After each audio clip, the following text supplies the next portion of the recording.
ওর campus ওর campus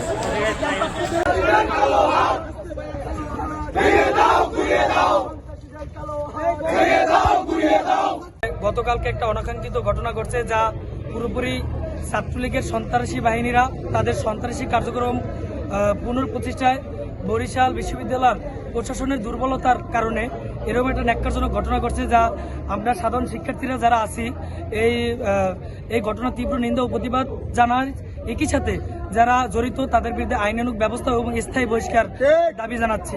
এবং আপনারা জানেন যে বরিশাল বিশ্ববিদ্যালয় গত জুলাই আগস্ট আন্দোলনে যে সাধারণ শিক্ষার্থীর উপরে ছাত্রলীগের যে অতর্কিত হামলা, এই হামলার কারণে যে সকল শিক্ষার্থী আহত হয়েছে তারা বিশ্ববিদ্যালয় প্রশাসনের কাছে তাদের বিরুদ্ধে স্থায়ী বহিষ্কার এবং মামলা করার জন্য আবেদন ও দফা জানায়। কিন্তু বিশ্ববিদ্যালয় প্রশাসন কোনো দৃশ্যমান কোনো পদক্ষেপ নেয় নাই, যার ফলে এই অনাকাঙ্ক্ষিত ঘটনায় সন্ত্রাসী কার্যক্রম আমরা দেখতে পাই। এবং বিশ্ববিদ্যালয়ের রাজনীতি বন্ধ থাকার কারণে বিশ্ববিদ্যালয়ের ছাত্র সমাজের কোনো প্রতিনিধিত্ব নাই, কিন্তু এটা অগণতান্ত্রিক। আমরা পুনরায় বিশ্ববিদ্যালয়ের রাজনীতি চালু করার জন্য বিশ্ববিদ্যালয় প্রশাসন সহ সকল শিক্ষার্থীদেরকে আহ্বান জানাচ্ছি।